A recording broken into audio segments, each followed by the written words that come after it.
Welcome back. In today's episode, we're going to be making an MBTI analysis and Enneagram analysis on Ethan Seed and Irwin Smalls. One of these characters is the antagonist and son of Joseph Seed, and the other is the unlikely hero who may have indirectly saved all of what remains of Hope County. And we'll be starting off with Ethan Seed. Ethan Seed was born outside of Hope County a few years before the bombs fell. His mother, Megan, eventually passed when the bombs fell, and the last words she told Ethan were to go look for Joseph and help him build Eden. Even though Ethan did find Joseph, he strongly disliked Joseph for leaving him behind and could not respect the fact that he also left his followers behind too. Over the years, Ethan's rage just grew and grew and grew. And when Joseph went into self-imposed exile after he saw the prophecy, Ethan became the de facto leader of New Eden. And this caused many problems because he went to war with the Highwaymen. And while at war with the Highwaymen, he continued to try discrediting his father by proving his father was a man and not a prophet. Overall, his main goal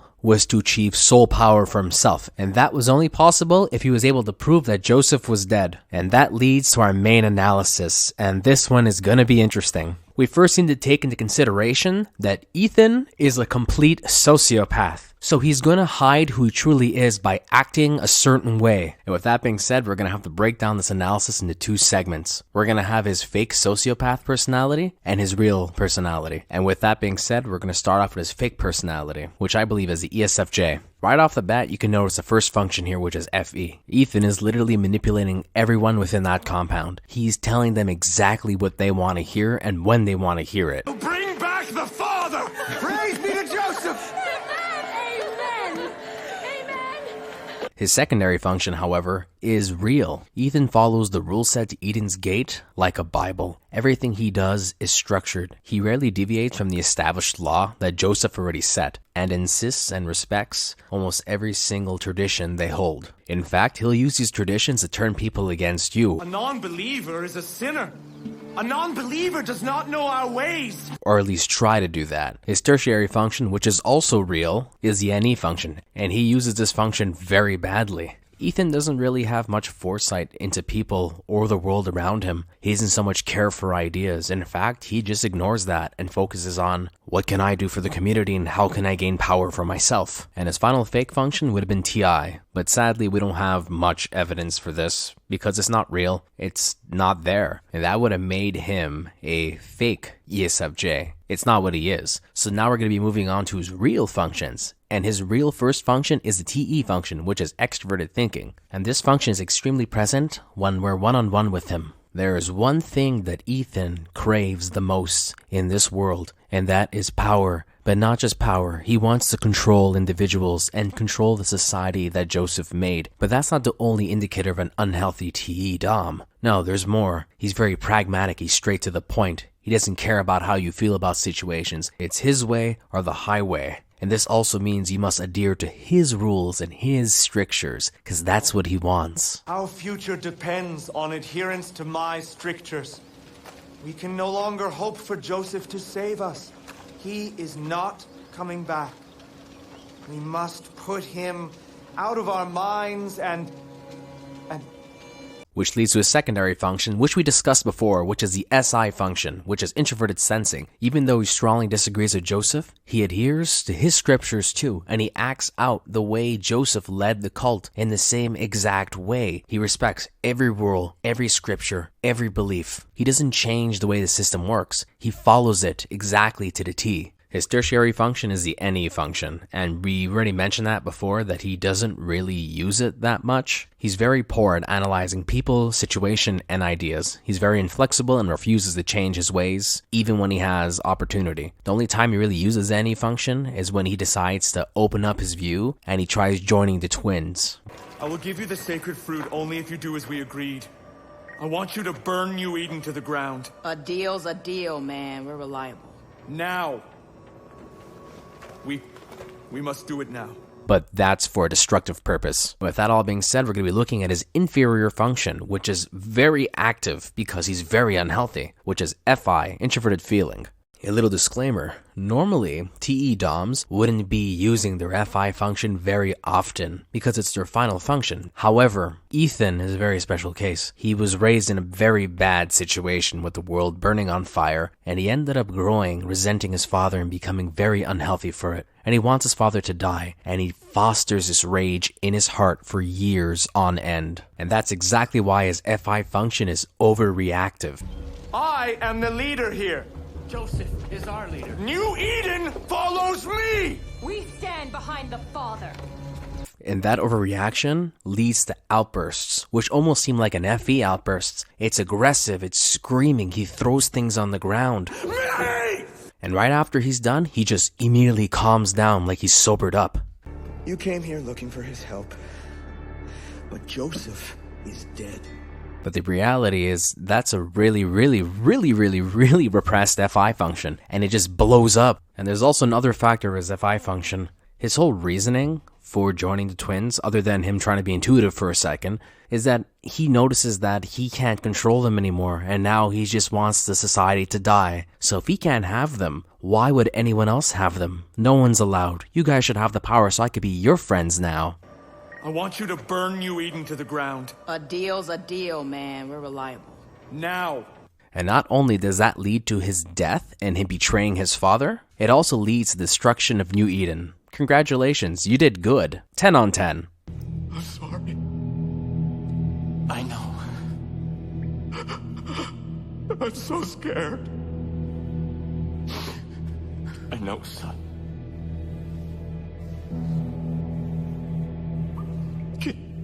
Can you forgive me? That concludes the analysis of Ethan Seed, who is a very unhealthy ESTJ who masquerades as a ESFJ. Next up is the unlikely hero of the game, Irwin Smalls. And we have very little information on Irwin Smalls, other than him being a high-ranking member of the Highwaymen, who also claims to be the right-hand man of Mickey and Lou, which may or may not be true. But it is confirmed that he does have close ties to the Highwaymen, and he does know Mickey and Lou. In fact, he often argues with them, which is one of the main reasons why everyone in the Highwaymen insults him. And he has a tendency of betraying them constantly. And that's pretty much all the information we got. It's really hard to type him because he isn't really big in the game. Sadly, Irwin Smalls is a small character. Oh yeah, I went there. But I digress, so we'll jump to his first function, which is very obviously any extrovert intuition. From the first impression, when you meet Irwin, he seems like he could be an SC Dom. He seems to be right in the moment and about here and now, but that's further from the truth. Irwin is surprisingly quite preoccupied with the future of the Highwaymen. Shit we could get up to together. Oh, great things. Great things. He wants to open up all the possibilities and gates, and he kind of wants to change their ways, but also not really. He just wants to mess with it to see what could happen. And this is further backed up in the way that he speaks to you. He will purposely lure you just to see what your reaction would be. Think you're clever, huh? You think you're hot shit? Because that's exactly what you were back there. You fought great. I think you're the kind of asshead I could work with. The asset. I mean asset. And of course your character is mute, so he doesn't really get much of a reaction, but that's just part of the fun. It doesn't stop him from trying. You could also notice he comes up with really crazy plans, such as going to jail, killing a dude and breaking out of jail, taking his costume, and then going to the home run derby, winning that derby, which is a death race by the way, and then once you're done that, you just assassinate all the main leaders. This was his plan. And now we're on to his second function, and here's where things get a little difficult. This is where we figure out whether or not Irwin's going to be using the FI function, which also means he's using TE function, or the TI function and FE function. And we'll try figuring this out by looking at some of his actions. One of the first things you notice about Irwin is he's a compulsive liar who will constantly change the story depending on who he's talking to in order to manipulate and get into their heads. That's why he likes flexing and being like, I once made a car out of a sink. I once built a car out of nothing but a kitchen sink. He's lying. He's just playing with you to see how you would react. But of course, again, you're mute, so you don't have a reaction. And this playful demeanor remains throughout the game. I also learned that Irwin doesn't really hold back his emotions. If he feels something, he's going to say it straight up. He doesn't care what your reaction is. When you first meet him, he calls you an asshat, or asset, And he's like, oops, my bad. And in the end, he uses you as a pawn in order to increase his own rank in the Highwayman and get rid of Nikki and Lou. And I believe those actions I just listed are driven by his secondary function and tertiary function, which would be FI, introverted feeling, and TE, extroverted thinking. And we could definitely see some FI indicators here, and we can see it within his reasoning. We got 3 examples of this. And the first example is the most obvious example. He wants to kill Frank because he believes Lou likes him and Frank is a threat to him. And he also believes that Frank is a jerk. And he's not wrong because Frank is a jerk. So the number one part of the plan is you gotta kill Frank. And here's how we do it. The second FI example is a little more discreet.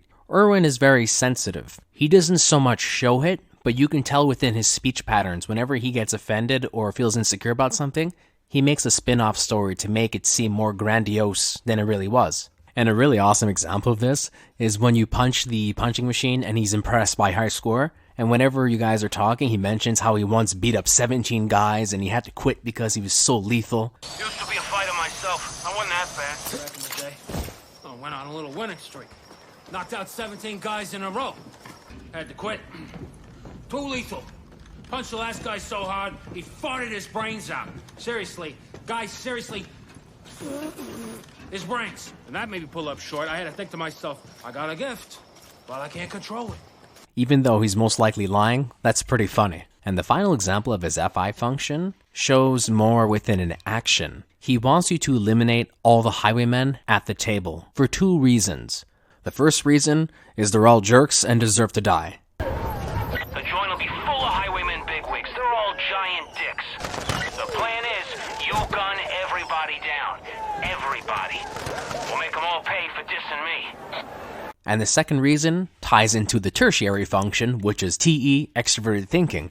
And this includes an NE and TE loop.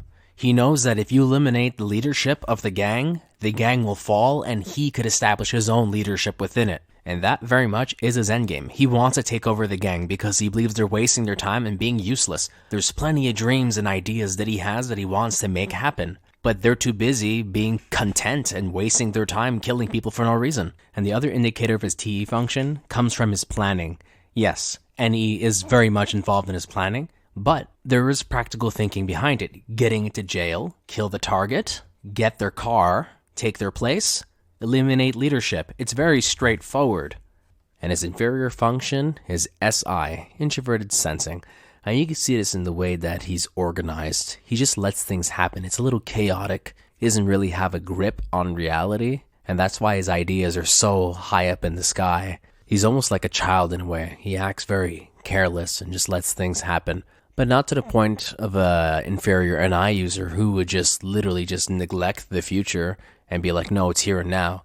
He does care for the future. That's the thing. He just doesn't use the past in order to dictate it and makes his own rules as he goes up. And that concludes the analysis of Irwin Smalls. He's an ENFP that was aided by a super-powered, crazy religious man who was chosen by God. But wait, there's more. We have the Enneagram segment of this video, which is going to be just as fast. And we'll be starting off with Ethan Seed. And he's a pretty hard one to analyze here, because he does show up many traits of 3 and 8. Ethan seems to be driven by his self-image and how people perceive him, but I think that's just a farce for him to gather power, because that's his endgame. His endgame is to be the one to rule them all. He wants to be the big boss. He wants to show his father that he's better than him and stronger than him. And when things don't go his way, he feels betrayed by everyone. Even though no one's really betrayed him, he believes he should be the one ruling Eden's Gate, and people should be listening to his scriptures, not his father's. His father doesn't matter. He abandoned you. He showed that he is weak. I stayed. I am strong. And this is further backed up by his wing 9. Not only is he afraid of losing power, but he's also afraid of being hurt by others. And this fear is so deep, it drove him to betray everyone he knew just to be accepted by another group of people, which were the highwaymen. And this leads me to believe that he's an unhealthy 8-wing 9 who is destructive and will destroy everything in his path in order to get what he wants and desires. He will lie and he will manipulate without conscience. Next up we have Irwin Smalls, and he's a much more fun character than Ethan Seed. He has a huge fascination for the here and now and the future possibilities. He wants to keep all his doors open while playing the game at the same time. I mean, if you look at the guy, he's pretty much an entertainer. He just lives for that moment and that adrenaline rush that goes through him. And I really believe that he's an Enneagram 7, and you can see it within him. Where things get fun is his 8th wing. Now, he uses his, joy of exploring and going out there, and he puts it to action. He wants to get things done practically. Even though his ideas are not very practical, his actions definitely are. He builds himself up slowly in order to get to where he wants. And you can see this. He makes you go out, who is the asset, and get jobs done for him. And at the end, when you finish all his tasks, there's no one left in the Highwaymen to really control it, and that leaves him in charge. Sadly, I wish we had more information to back this up because there isn't much content on Irwin Smalls, but alas, that is not the case. And this concludes my Enneagram analysis of Irwin Smalls. I believe he's a 7-wing 8 with average health, even though it's questionable. And that concludes the ending of this video. Thank you very much for watching. If you enjoy what you see, join my cult by hitting that subscription button and do all the fun YouTube things. And also, have a very nice night, evening, or day.